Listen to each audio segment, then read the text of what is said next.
Boa noite, minhas irmãs, meus irmãos. Jesus nos abençoe. Vamos ler a mensagem. Você lê para a gente.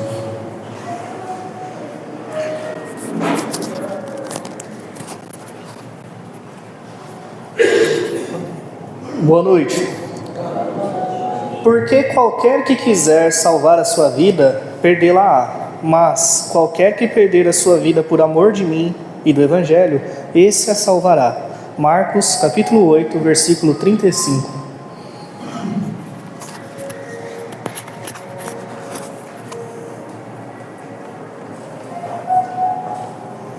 Vamos fazer a nossa prece.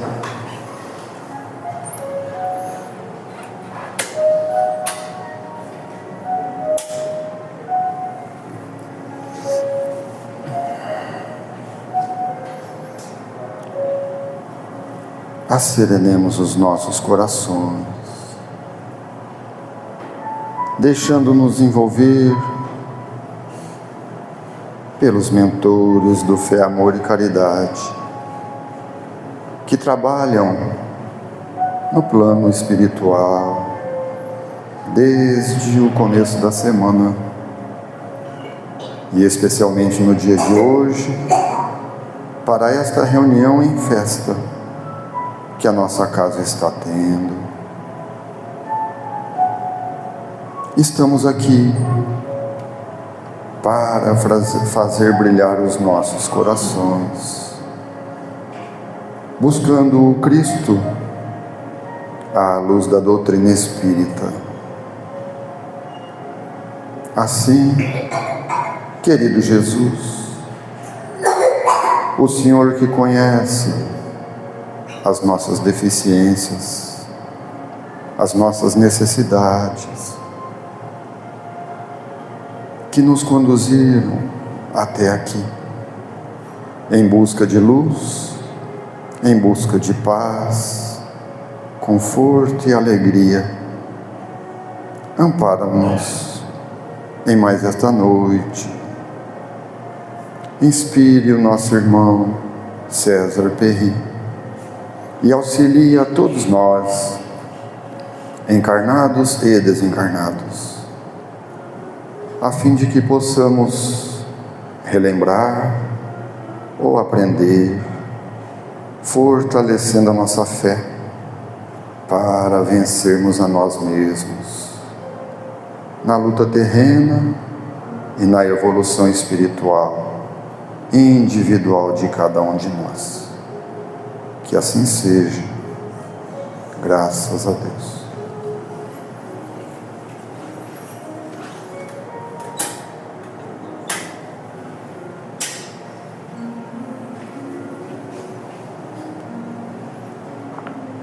Eu vou tomar fôlego aqui para trazer o currículo do nosso irmão, que muito prazer nos dá nessa noite.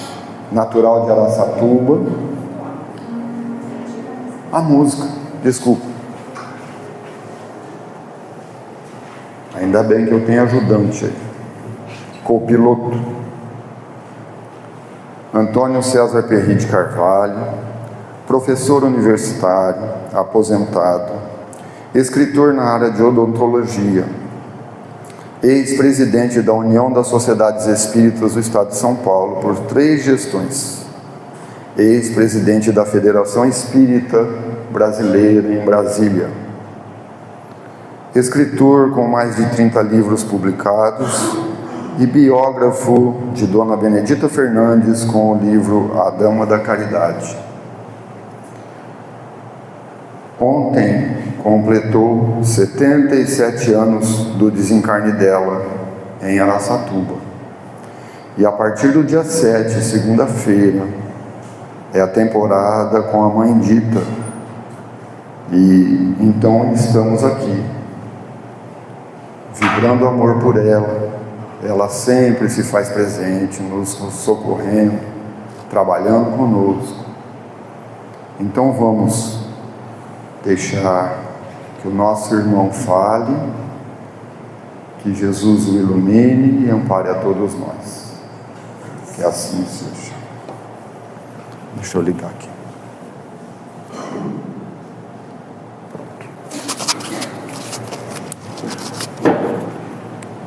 São os dois? Boa noite a todos. É com satisfação que nós estamos conhecendo mais um centro espírita aqui da região, que frequentamos há muitas décadas.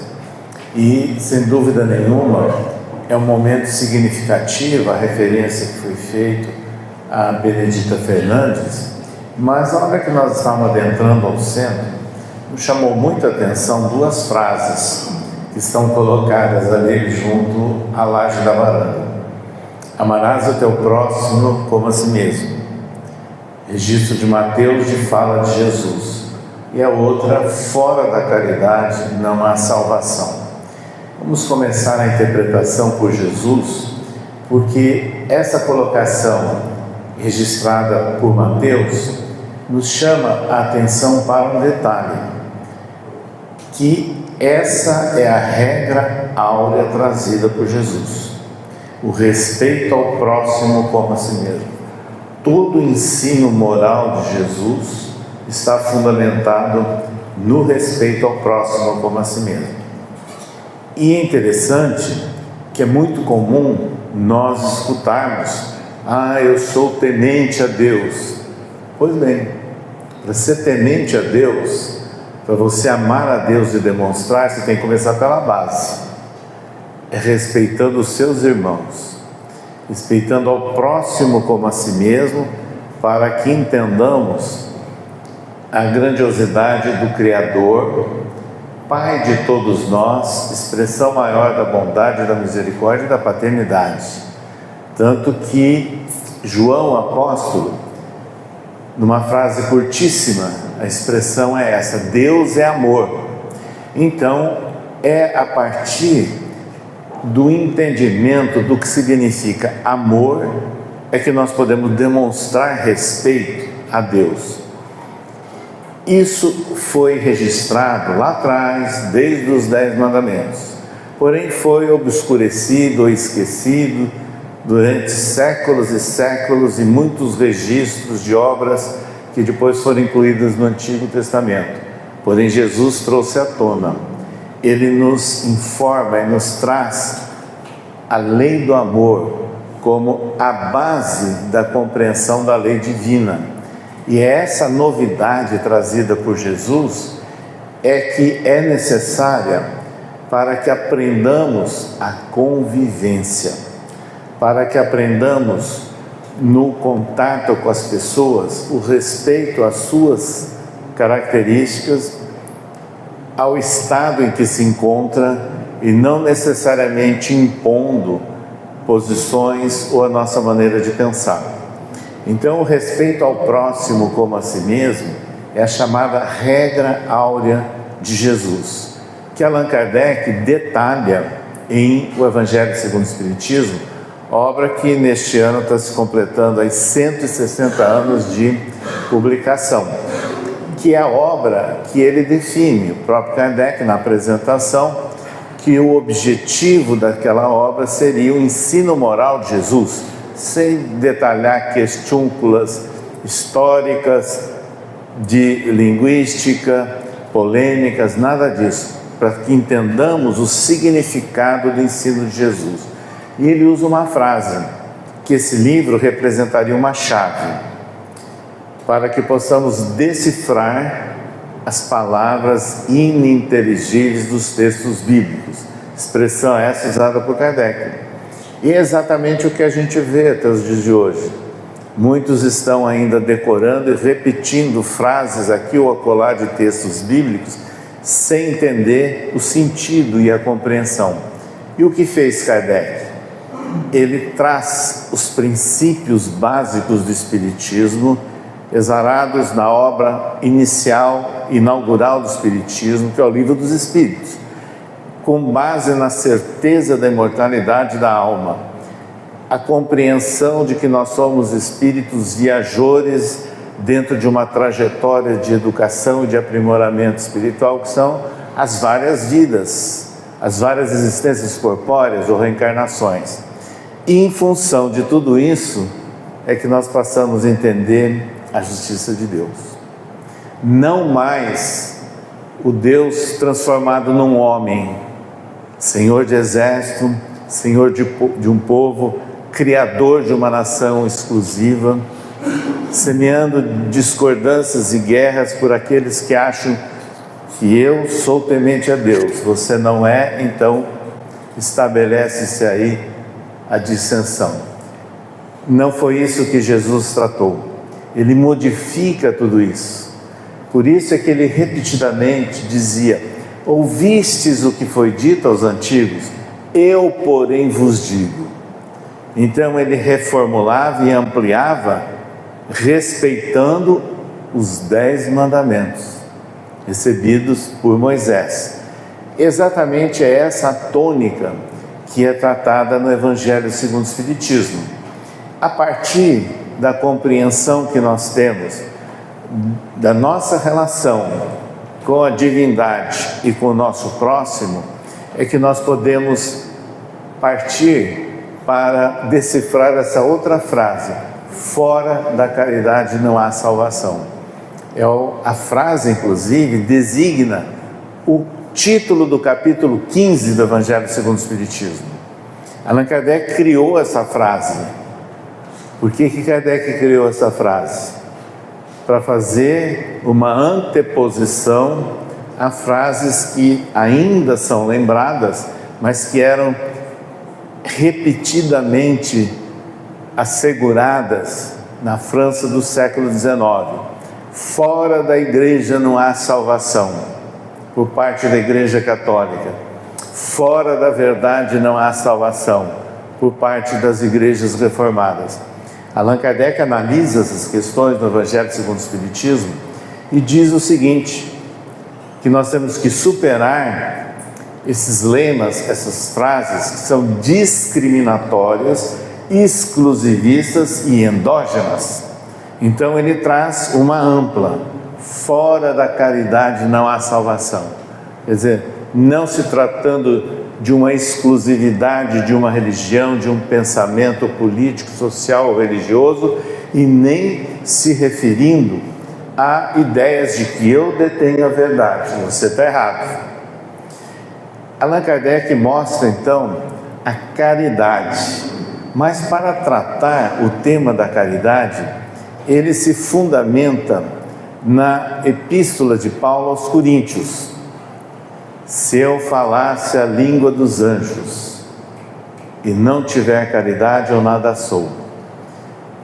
É a partir das considerações de Kardec em torno desse versículo da Epístola de Paulo aos Coríntios, é que nós vamos fazer aqui algumas análises, a começar da palavra caridade.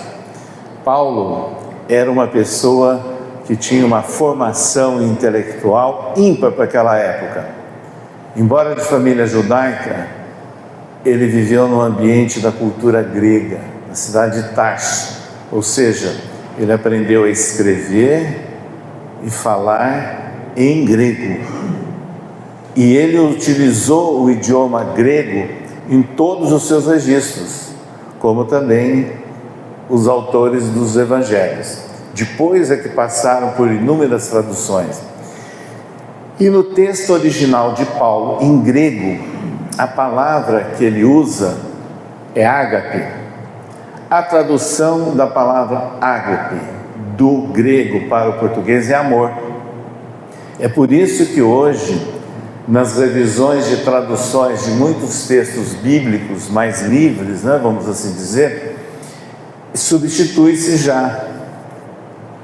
Onde estava caridade, se eu não tiver caridade, se eu não tiver amor. E é isso que nós estamos entendendo, porque amor tem uma abrangência e é a lei geral que deve ser adotada para o relacionamento de uma civilização. A caridade está embutida nisso. Muitas vezes a caridade é um braço operacional dentro da lei do amor. Isso então, o próprio Allan Kardec discorre a propósito nesse capítulo 15 do Evangelho segundo o Espiritismo. Então, mais uma razão para que essa frase, fora da caridade não há salvação, ela derroga aquelas outras duas vinculadas a religiões tradicionais e amplia, permitindo que qualquer pessoa, desde que alimente um sentimento puro de religiosidade e de respeito ao próximo, ele está dando seus primeiros passos para a consolidação de uma prática de amor. Então essa frase é chave para que entendamos todo esse processo e entendamos por que Allan Kardec coloca como título do capítulo 15. Para que a gente entenda mais claramente, muitas vezes fala-se em caridade ou se estimula a caridade para que a gente doasse alguma coisa para alguém, para que a gente criasse uma instituição assistencial. Não. Isso é uma das ações operacionais, porque em qualquer parte a doação não é do que está no bolso, a doação é que está no íntimo. E quando nós falamos que a doação é a que está no íntimo, nós não criamos exclusivismos, porque pessoa de qualquer faixa social pode doar amor, independente de ter ou não ter recursos. E mais ainda, isso é tão significativo que vai nos mostrar que em qualquer ação assistencial, institucional, se não tiver amor, é uma prática meramente formal. Essa é a preocupação e a diferenciação que nós temos que fazer dessa colocação que Kardec já esboçava no capítulo 15 do Evangelho segundo o Espiritismo. E a propósito dessas duas frases sugestivas que nós lemos ali na entrada do centro, é que nós temos que chamar a atenção do que citamos há pouco. Estamos completando 160 anos do lançamento do Evangelho segundo o Espiritismo.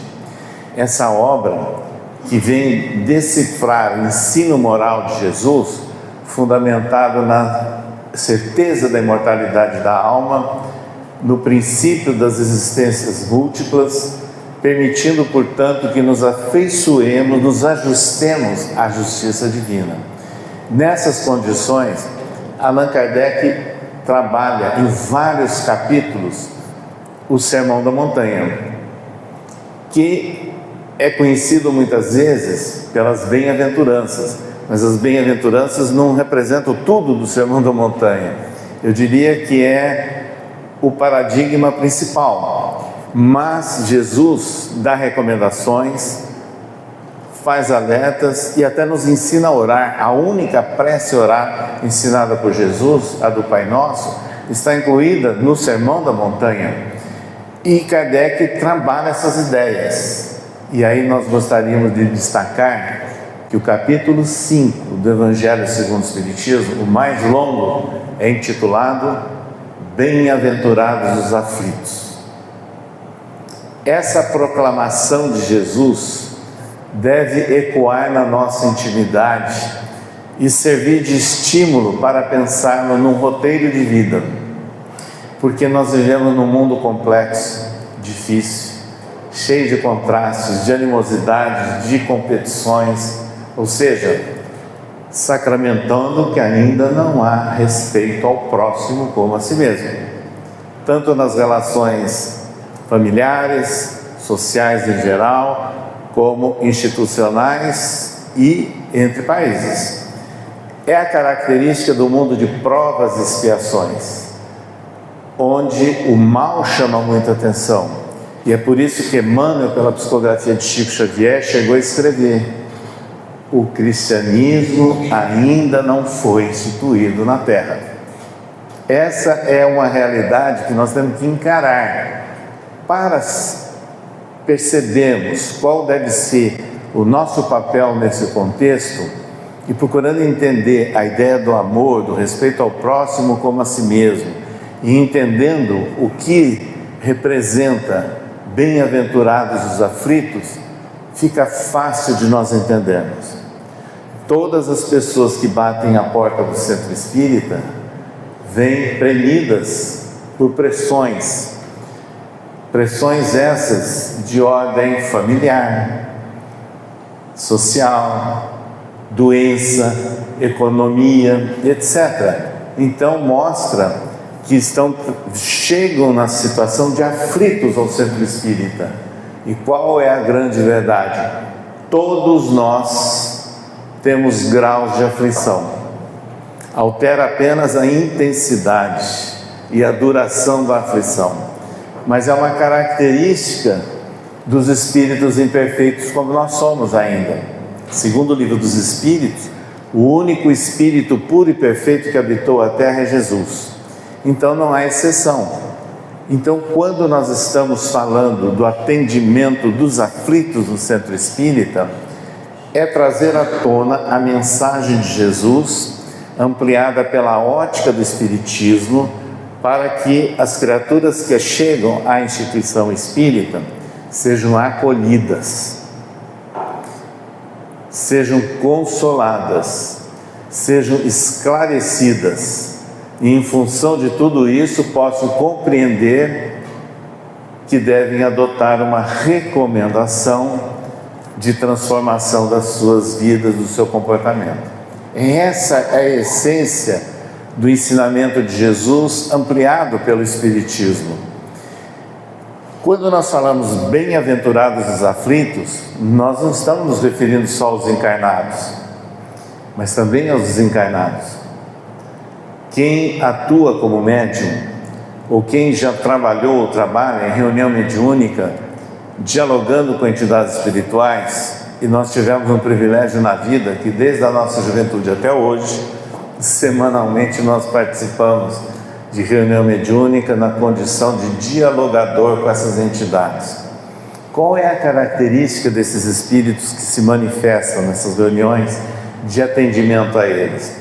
Alguns nem sabem que estão desencarnados, outros sabem, mas ainda estão movidos por ideias de vingança, de ódio, de perseguição. Mas há aqueles que passam já a compreender que se encontram no mundo espiritual e que provavelmente eles admitem que cometeram alguns enganos, cometeram alguns erros. Sabe qual é o pavor desses espíritos? O medo de serem condenados por Deus aos fogos eternos e ao inferno. É esse o pavor que essas entidades espirituais nutrem muitas vezes, porque isso foi incutido pelos homens na nossa mente ao longo de séculos e séculos. E quando nós passamos a dialogar com eles, ou seja, eles estão expondo a aflição deles. É essa a situação. E quando nós começamos a falar que Deus não é punidor, Deus não é julgador, é a nossa consciência que deve ir despertando, como está acontecendo com eles. E em função disso, é o momento de buscar o novo roteiro. E o novo roteiro foi explicitado por Jesus e registrado por João naqueles momentos finais da sua existência física, quando ele dialogava com seus discípulos diretos. Eu sou o caminho, a verdade e a vida. Ninguém chegará ao Pai senão por mim. Então, essa proposta de Jesus, ela é básica para que a gente comece a repensar as nossas vidas. Quando ele disse, eu sou o caminho, é porque ele nos trouxe o roteiro que nós citamos, de uma nova relação entre as pessoas, e só a partir dessa relação melhor entre as pessoas que o mundo pode melhorar. Eu diria que não adianta revolução, não adianta guerra, não adianta lei.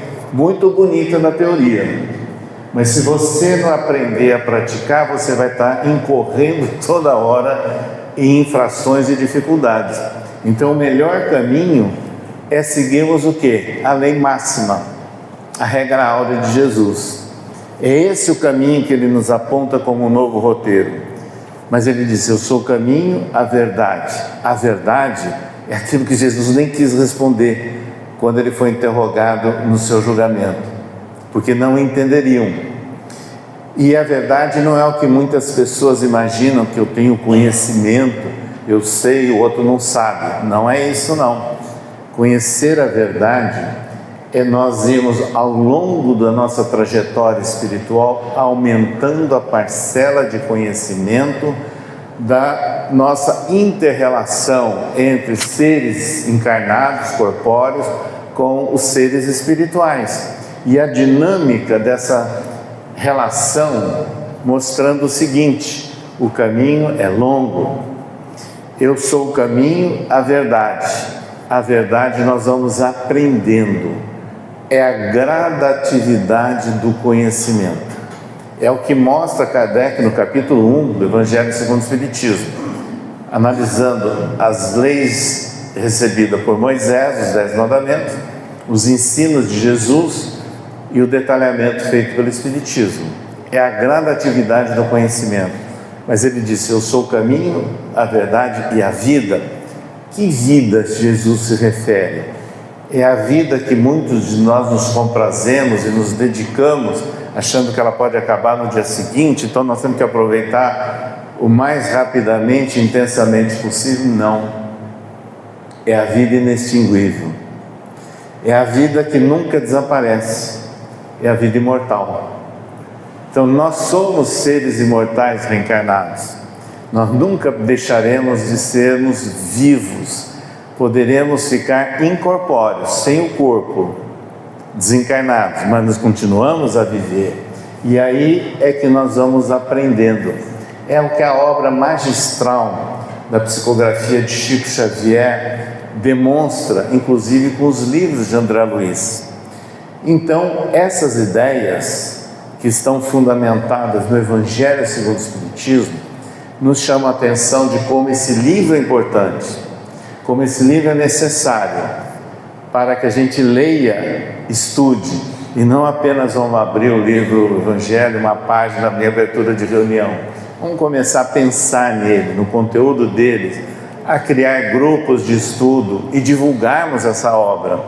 Eu diria que a obra mais necessária no contexto do mundo que nós estamos vivendo, que deveria pautar a programação dos centros espíritas nas reuniões públicas para atender os aflitos que estão chegando, encarnados e desencarnados.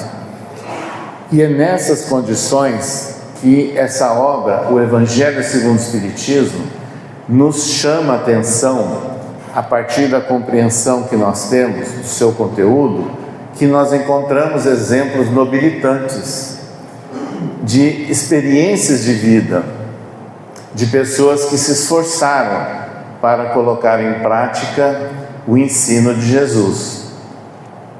E é nessa altura que, entre muitas ilustrações que nós poderíamos trazer, muitas lembranças, cabe aqui o foco no vulto Benedita Fernandes, que é um espírito com uma situação de vida extremamente complicada que ela teve. Imagine que ela nasceu em 1863 num vilarejo na Serra da Bocaina, entre Guaratinguetá e Paraty, filha de escravos libertos, portanto negra. A família paupérrima na época.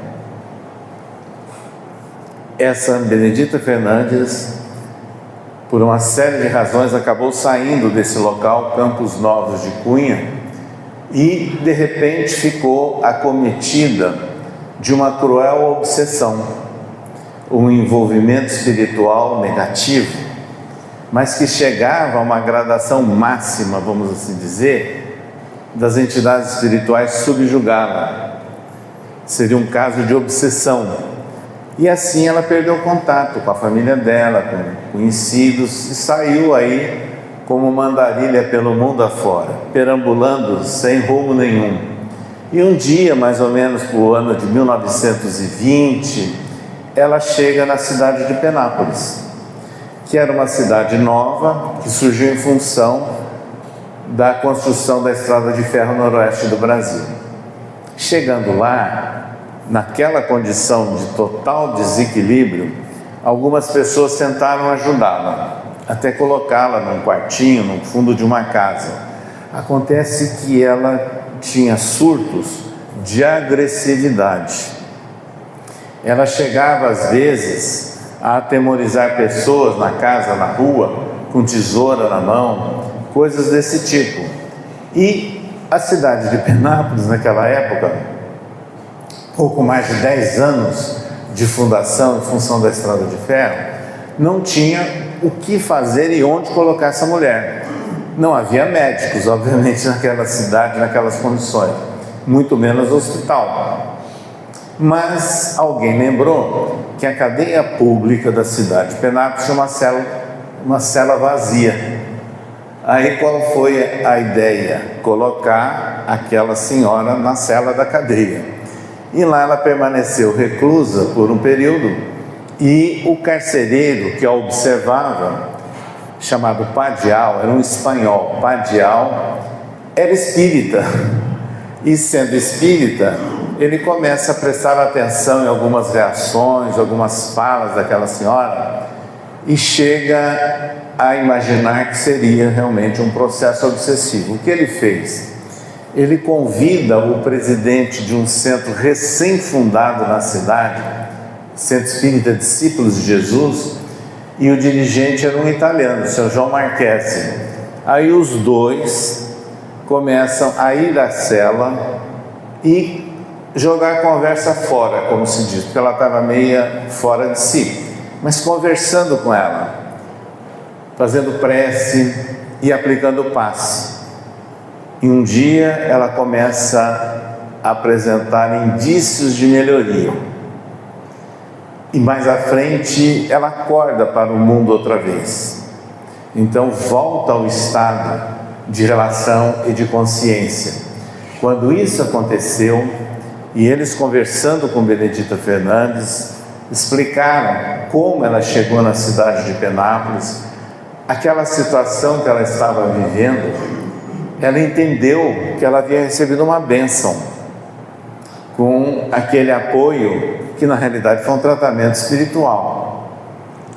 A partir daí, ela começou a firmar a ideia de que ela deveria demonstrar gratidão ao alto, demonstrar uma forma de retribuir a bênção recebida. Mas em Penápolis ficaria difícil, porque ela chegou lá, como se dizia na época, uma louca varrida, uma cidade pequena, praticamente uma vila. Então ela resolve caminhar mais em frente e chega em Araçatuba, ali próximo, por volta do ano de 1924, 25, por aí. Acontece que ela não tinha um tostão no bolso, não tinha profissão, não sabia trabalhar com nada e era semi-analfabeta. Nessas condições, ela teve a ideia de começar a trabalhar como lavadeira num riacho, depois da linha férrea de Araçatuba, num bairro na época distante, cheia de mata, de toras e de madeireiras, inclusive, próximo a algumas fazendas, mas ali tinha um riacho que essas senhoras começaram a lavar roupa, que era o comum na época, Lavavam no riacho e botavam a roupa para quarar, na grama, em cima de mato, coisas desse tipo. Mas ela não perdeu aquela ideia que ela teve de fazer alguma coisa de retribuição pela bênção recebida. Então ela começa a dialogar com aquelas lavadeiras, conversar e dizer que elas poderiam fazer um esforço. E qual foi a ideia? De realizar aquilo que ela passou a entender e que ela havia sofrido, ou seja, começar a dar uma forma de atendimento aos, entre aspas, loucos, que muitas vezes circulavam por ali também. E nessas condições, ela também lembrou que deveria atender crianças abandonadas. Quando nós falamos crianças abandonadas, não necessariamente a criança órfã. Naquela época se perdiam muitos filhos pelo mundo afora, ficavam abandonados, então ela começou a se preocupar com isso. E com o apoio das suas colegas lavadeiras, começaram a construir no meio daquela mata algumas casinhas de madeira, Uma casinha de madeira com criança, outra casinha de madeira com esses doentes que chegavam lá agressivos. E o que estava acontecendo? Muitas vezes, amigos ou familiares traziam aquelas pessoas agitadas, presas em cordas ou correntes. Ela pedia que os soltasse. Ela passava a conversar e dava uma ordem a eles e eles se acalmavam. Isso demonstra o quê? Benedita Fernandes estava demonstrando que tinha autoridade moral. E mais ainda, ela era médium, com um grande potencial de mediunidade, tanto que ela era médium, que a mediunidade desequilibrada, completamente desarvorada, abriu campo para o assédio de espíritos inferiores e ela se tornou obsidiada. Agora que ela já tinha um direcionamento para o melhor, de fazer o bem, então o potencial mediúnico dela passou a ser utilizado para essas criaturas. E isso foi num crescendo. E Benedita Fernandes começou a procurar ao mesmo tempo o único centro espírita que existia na cidade, que aliás foi o primeiro, União Espírita Paz e Caridade, e que criou inclusive o chamado Abrigo Ismael para senhoras idosas. Ela colaborava lá, começou a ter apoio deles e de outros espíritas da cidade, e de repente tudo que ela fazia começou a ter reflexo na cidade. Então souberam que aquela mulher sem passaporte social nenhum estava prestando um grande serviço à cidade. Então algumas autoridades passaram a apoiá-la. Espíritas, autoridades e a loja maçônica da cidade deram grande apoio ao trabalho de Benedita Fernandes. Inclusive o presidente, o venerável daquela loja maçônica, era médico. E ele passou a apoiar as atividades de Benedita Fernandes no atendimento das crianças e dos homens que apresentavam transtornos mentais. Dr. Jaime de Oliveira. Anos depois, ela deu o nome, que ele desencarnou jovem, ela deu o nome dele ao asilo, que é o nome, expressão que usava para o atendimento de doentes mentais. Isso foi se desenvolvendo e ficou muito claro que no dia 6 de março do ano de 1932, ela fundou a Associação das Senhoras Cristãs, entidade espírita, registrada em ata registrada em cartório e publicada a súmula no Diário Oficial da época. Então, uma instituição formalizada de acordo com a lei da época, e que passou a ser a primeira instituição assistencial espírita, não apenas de Araçatuba, de toda a região. E ela se desdobrou nesse trabalho, ampliando os apoios, o reconhecimento que a sociedade apresentava a ela. Vejam, começou ao trabalho com doentes mentais de um lado, crianças do outro, albergadas, a chamada Casa da Criança. Criou também um albergue noturno para as pessoas que transitavam sem onde permanecer na cidade. Criou uma escola. Como que ela criou? Ela ofereceu a edificação. E o prefeito da cidade ofereceu o apoio de estabelecer um convênio, um contrato, de que ali funcionaria uma escola municipal com professores cedidos e mantidos pela prefeitura. Veja então, isso foi uma marca na cidade de Araçatuba, e ela passou a ser muito conhecida e respeitada, independentemente de faixa religiosa, de áreas políticas e de algumas religiões também. O que significa isso? É o exemplo prático, concreto, da demonstração do amor ao próximo como a si mesmo, do respeito ao próximo nas condições em que eles se encontram, partindo, portanto, para colaborar com o atendimento dessas criaturas. E isso mostra que ela conseguiu então superar todos os limites e dificuldades sociais típicos da vida dela, mais ainda a doença gerada, pelo transtorno mental, que era uma obsessão, e ao se transformar numa ceareira em nome de Jesus e lúcida, inspirada pelos Espíritos, atendendo a tantas pessoas, ela pôde, sem dúvida nenhuma, concretizar essa ideia de transformação. Veja como isso é interessante. Nos reportamos há pouco de tempo a Paulo de Tarso.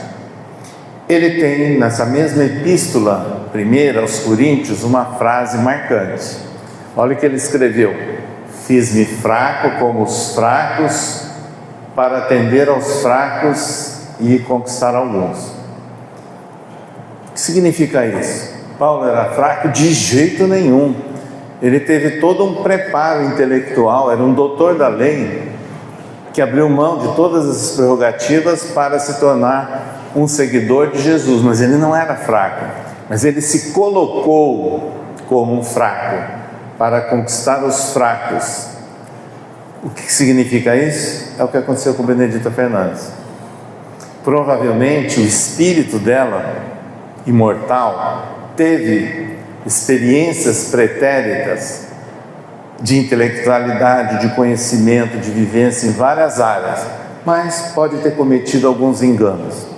E aí vem o processo da última existência, de provas, expiações e das limitações. Quando ela conseguiu superar, ela traz à tona a inspiração e a lembrança inconsciente de conquistas do passado.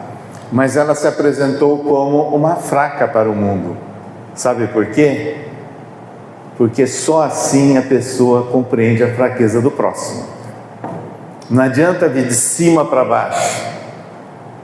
Você tem que entender os limites, os impasses, as dificuldades do próximo. Foi exatamente o que escreveu Paulo de Tarso e o que aconteceu com Benedita Fernandes.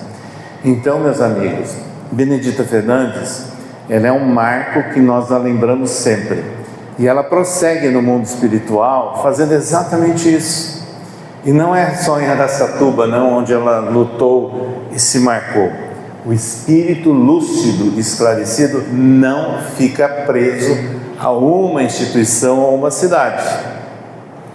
Quando ele tem essas condições, ele abre um leque de contribuição e de apoio onde tem condições e a recebem. Nós tivemos a oportunidade, em nossa trajetória, visitando vários estados do Brasil todos e várias cidades, de conhecer informações sobre Benedita Fernandes em espírito, atendendo reuniões mediúnicas para apoiar espíritos que vêm naquela condição de transtorno mental, de delinquências provocadas pelo alcoolismo, pelas viciações de uma forma geral. É essa a preocupação dela, mas também com a criança. A primeira mensagem que Benedita Fernandes escreveu, pela psicografia de Divaldo Pereira Franco, no mês de abril do ano de 1973, na residência dos nossos genitores lá em Araçatuba, ela se chamava Emergência para a Criança, onde ela queria destacar o papel do apoio de orientação que a criança deve ter para uma profilaxia de eventuais delinquências e de melhor preparação de uma sociedade. 7 anos depois, ela escreve pelo Divaldo também uma mensagem titulada Cruzada do Amor, na mesma tônica. Então nós reconhecemos hoje um trabalho abrangente do espírito Benedita Fernandes, fazendo toda essa atuação para o benefício de encarnados e no encaminhamento de espíritos desencarnados que se apresentam conturbados. Essas constatações são realmente marcantes. Ao mesmo tempo, nós tivemos a oportunidade de conhecer vários locais, instituições que têm o nome de Benedita Fernandes. Ainda ontem, em Buritama, estivemos no Centro de Assistência Benedita Fernandes, mas há muitos outros pelo Brasil afora. Em Belém do Pará, nós tivemos a oportunidade de visitar, décadas atrás, um centro espírita Benedita Fernandes. Onde que ele se localiza?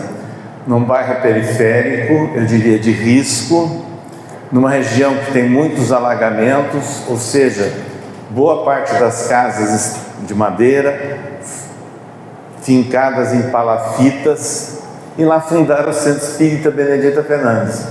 Qual é a característica?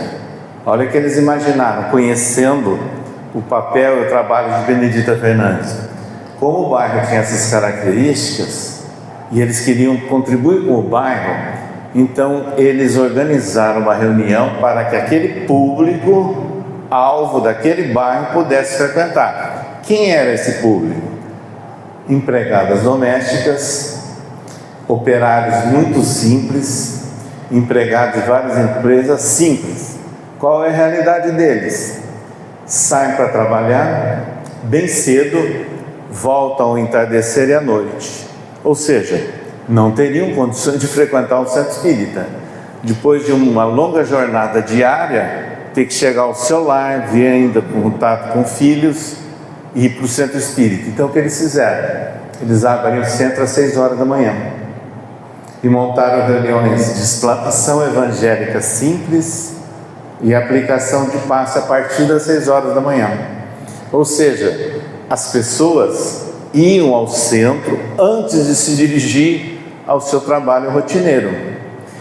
Esse exemplo nós consideramos muito significativo, porque se Benedita Fernandes, encarnada, ela quis atender a todos esses, entre aspas, deserdados ou esquecidos pelo contexto social, e ela em espírito prossegue nessas formas de atendimento, e essa ilustração de um centro real de Belém do Pará mostra o seguinte, que nós temos que nos preocupar em como transmitir o Evangelho de Jesus à luz do Espiritismo, para que melhor atendamos aos objetivos da espiritualidade de apoiar, orientar e levantar os aflitos, os fracos do mundo. É nessas condições que é muito importante nós considerarmos que a mensagem do Evangelho de Jesus à luz do Espiritismo, nós temos que nos preparar para reproduzi-la nas palestras, nos diálogos, de uma forma simples, objetiva, sem muita frase, sem muito tempo prolongado. É essa tônica que nós temos que aprender a adaptar para atender ao público-alvo. E aí nos veio à tona algumas lembranças de experiências que nós tivemos ao longo da vida. Exatamente nos primeiros anos da década de 1960, adolescente, passamos a participar em Araçatuba da fundação e do funcionamento inicial de uma instituição Nosso Lar, periferia na época de Araçatuba, que tinha aos domingos uma reunião muito simples de explanação do Evangelho, do Livro dos Espíritos, reunião com as crianças e aplicação de passe e distribuição de sopa, porque era a necessidade daquele bairro. E lá nós começamos a treinar, a falar, inclusive, naquelas condições. E começamos a perceber o valor que isso tudo representava para aquele público que comparecia a essas reuniões. Qual era a tônica? Simplicidade, espontaneidade. Anos depois, juntamente com a nossa esposa, passamos a conhecer, mantivemos amizade, visitamos durante 20 anos Chico Xavier nas suas reuniões lá em Uberaba, os 2 centros que ele fundou. E marcava-nos a presença de Chico, tratando com respeito e sabendo ouvir as pessoas presentes lá em longas filas e dando sempre uma orientação simples apoiando essas criaturas. Mas ele iniciava as reuniões com a leitura de um trecho do Evangelho segundo o Espiritismo. Essa era uma tônica que nos chamou a atenção do Chico. O homem conhecido pelo Brasil inteiro, pela televisão, com centenas de livros publicados, ele era simples, fraterno, olhava no olho das pessoas e conversava com as pessoas. De repente, na sequência da nossa trajetória, nós estávamos na condição de diretor da Federação Espírita Brasileira e coordenando um trabalho do Conselho Federativo Nacional. Nós visitamos muitos estados e uma presidente de uma federação lá do Amazonas nos fez um desafio. Você tem que voltar aqui, mas não fica só em Manaus, na capital. Você tem que ir a algum lugar no interior para ver a realidade que é diferente. E numa das viagens ela nos levou a uma cidade chamada Itacoatiara, 200 e tantos quilômetros lá para dentro da mata, depois de Manaus, mas ainda pelo menos tinha rodovia. E lá nós sentimos a carência dos dirigentes, dos colaboradores, em receber uma visita, em ouvir um apoio. Aí ela disse, mas você tem que conhecer um outro local. Aí numa outra viagem, que foi no ano de 2008, nós saímos do porto da cidade de Manaus, numa barca pequena, que eles chamavam de ligeirinha, saiu do porto, desceu o Rio Negro, encontro das águas com o Rio Solimões, entra no Rio Solimões, depois no Igarapé e chegamos numa cidade chamada Manaquiri, extremamente simples, no meio da selva amazônica. A viagem demorou 2 horas, imagina, eu olhava aquela imensidão de água doce, fluvial, pensando, puxa, mas como é que eu me coloquei nisso? Não é? Eu diria que hoje eu não teria coragem para fazer aquela viagem que nós fizemos. Quando nós chegamos em Manaquiri, tínhamos que conhecer o centro lá. E ela nos levou à noite daquele dia para conhecer o centro, também na periferia de Manaquiri, junto a uma mata intensa, sem iluminação nenhuma, não tinha energia elétrica. O centro, na realidade, é como um chapéu de índio, né? Uma choupana e sem nada cercando. Como não tinha energia elétrica, e naquele dia eles estavam recebendo uma visita, eles acenderam uma fogueira ao lado para iluminar. E aí o que aconteceu? Nós tivemos que falar para o público que estava lá. Quem eram eles? Todos descendentes de indígenas, pessoas muito simples.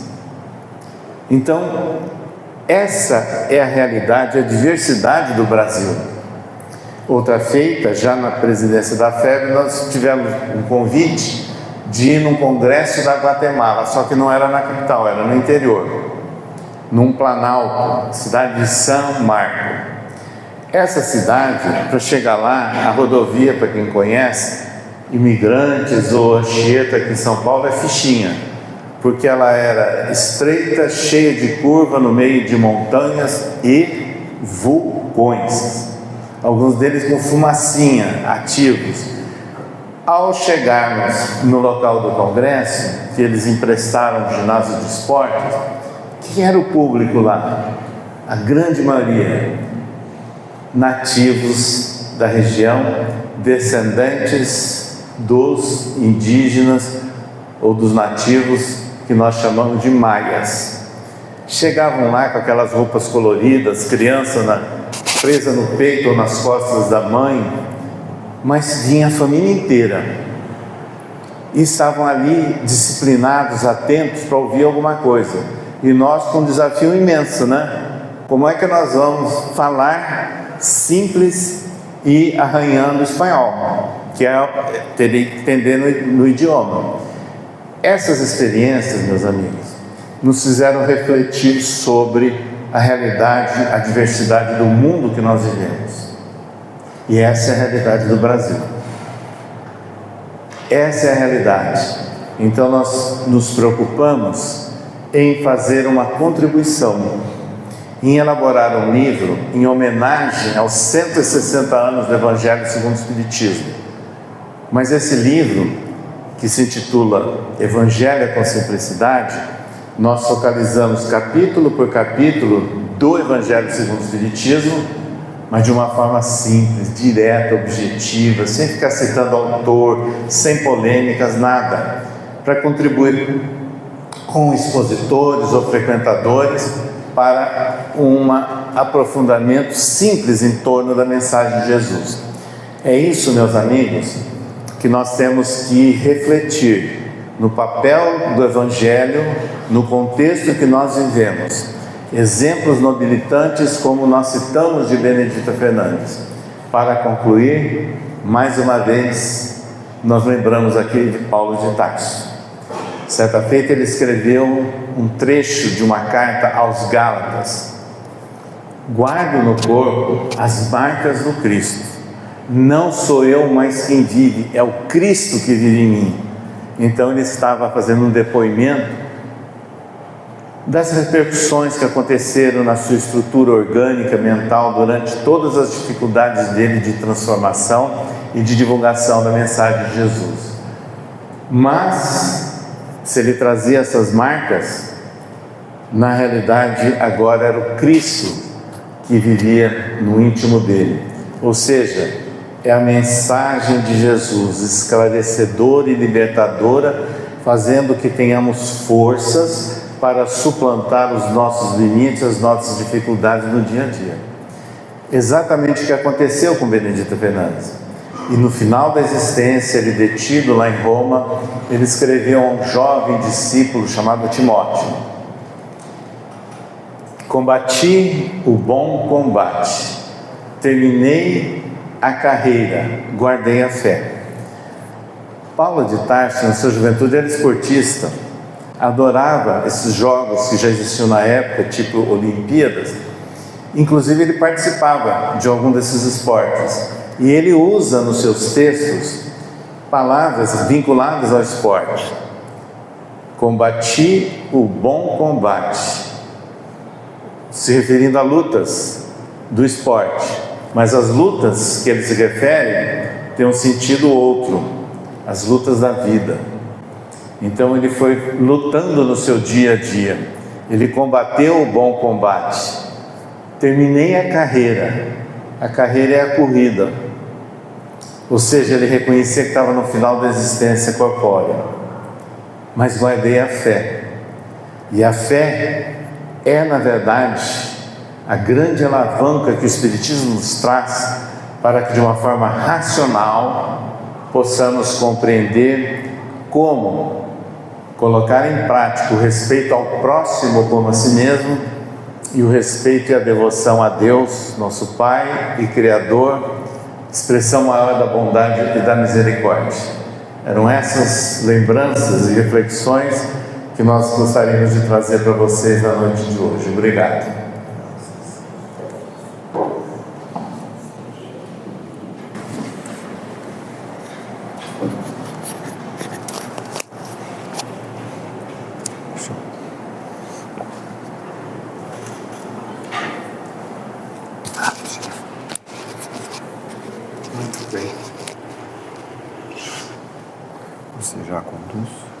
Você já conduz aí para o passe? Então tá. Acho que é bom dispensar o passe, faz vibração. Bom, a gente fica do lado. Isso, melhor. Antes da prece final,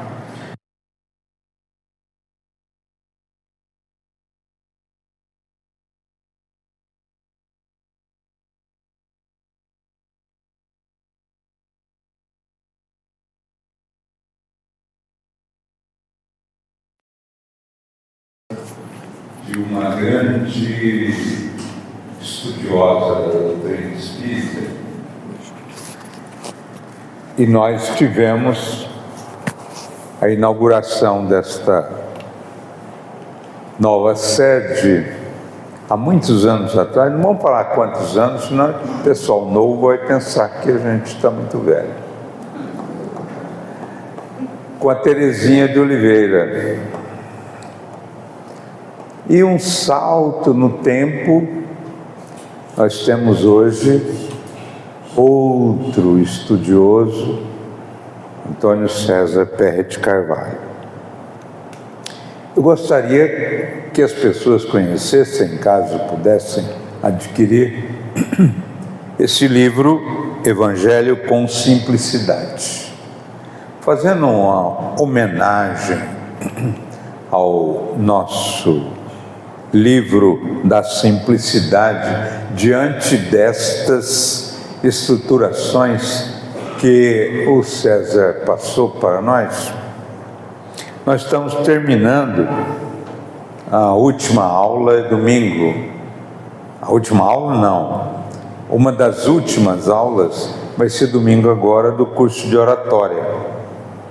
Então nós temos lá cerca de 30 companheiros que estão no curso de oratória. Então eu gostaria de dizer, a próxima aula, uma das últimas, é sobre a exposição com slides, como preparar os slides, tamanho, a foto, tal. Então nós vamos fazer um presente a todos os que participaram do curso de oratória, endereçando a cada um o livro Evangelho com Simplicidade. A nossa administradora está ali. Quanto à presença, né, aqueles que vão receber o certificado vão receber também este livro. Para quê? Para fazer o roteiro dos novos oradores, são 30, no sentido de aplicar estas experiências que o Antônio César Perry de Carvalho trouxe, que são inestimáveis, porque traz o selo da sua experiência e vivência, com simplicidade. Então, queremos já adiantar, já fizemos até a projeção econômica dos 30 exemplares que vai para o curso de oratória. E quem estiver aqui, se quiser conhecer o Evangelho segundo o Espiritismo com simplicidade, o Antônio César faz no final um trecho muito importante chamado de leituras complementares, que ele faz uma indicação para você aumentar ainda mais o potencial de pesquisa e de conhecimento. E eu referendo que os companheiros devam ter esse livro diante das complexidades que nós nos encontramos agora. Nunca como agora tivemos tantos problemas com os companheiros envolvendo transtornos mentais. Nunca como agora. O vazio existencial, as dificuldades com a administração do ter, o afastamento do ser, faz com que nós tenhamos um registro de mergulho aos desesperos existenciais. E é importante a leitura desse livro a todas essas pessoas, principalmente o perfil do homem moderno, para ler com simplicidade as belíssimas lições de Jesus que foram exortadas ao sentimento humano, de uma simplicidade profunda, tanto que as parábolas não foram objetivadas para os transformistas, naquelas que eram as traduções, e deixaram inalteradas as parábolas, que são simples histórias, que trazidas agora ao lume da ciência, são verdadeiros patrimônios de potencialidade diretiva à evolução humana. Portanto, nós gostaríamos de pedir agora os passistas ficarem aos lados para fazermos uma vibração que seria um passe coletivo com uma música que você possa colocar. Então vamos desligar a luz e fazermos essas vibrações. Estou me lembrando aqui que essas vibrações talvez tenha um revestimento mergulhado no tempo, quando fazíamos assim, quando vinha oradores desde 1977 nesta casa. Senhor, aquinhoados neste momento pelo amor do nosso orador,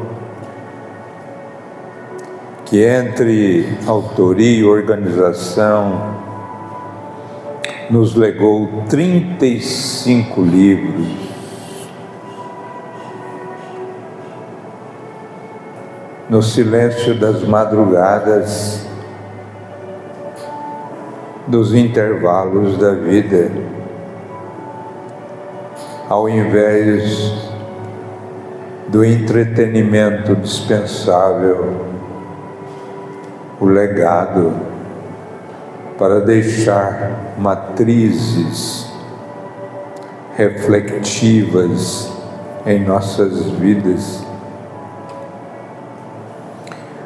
Amigos espirituais, Mãe querida Benedita Fernandes e a pleiade de espíritos que trabalham sobre o seu olhar, envolve essas almas queridas aqui reunidas no aprisco bendito de Jesus. Que os bons espíritos possam trazer os mananciais medicamentosos das colônias espirituais,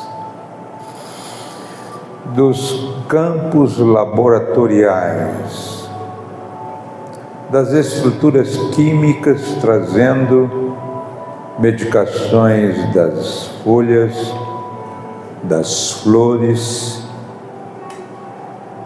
das raízes, das seivas, e numa amálgama maravilhosa e bela, com os fluidos do amor que aqui são tão férteis, possam interpenetrar em nós o substratum necessário às nossas dificuldades perispirituais, porque todas as dificuldades orgânicas têm como sede o perispírito, o corpo espiritual, para lá sedimentar-se profundas alterações sob o comando dos médicos de escola que cada casa espírita tem, da equipe do Dr. Adolfo Bezerra de Menezes, como também das mãos judiciosas na homeopatia de Eurípides Barçanufo, e a regência da cura fluídica pelas mãos das equipes da irmã Sheila. Que todos sejam envolvidos nas malhas do eterno bem, com o perfume da paz, fazendo parte agora dos nossos campos trinitários de vivência na terra, regidas pelo Espírito, dimensionadas pelo corpo espiritual e expressadas de forma visível pelo corpo físico. Queremos pedir que o olhar meigo do Senhor possa nos envolver, mas um olhar de esperança de um espírito, nosso irmão, o Kardec brasileiro, com olhar de esperança, porque são duas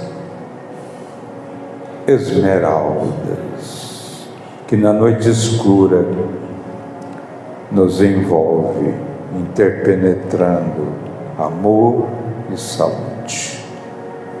Dr. Bezerra, rogamos que o Senhor envolva o nosso Antônio César Perry de Carvalho, que ele possa levar daqui pedaços de todos nós, dando-lhes saúde, paz, alegria, motivação para continuar sua tarefa de iluminação do Verbo kardeciano. Muita paz a todos nós, que Jesus nos abençoe também aos nossos lares, nos cantos, nos recantos dos nossos lares, mas envolvendo também os encantos do nosso amor. Que assim seja.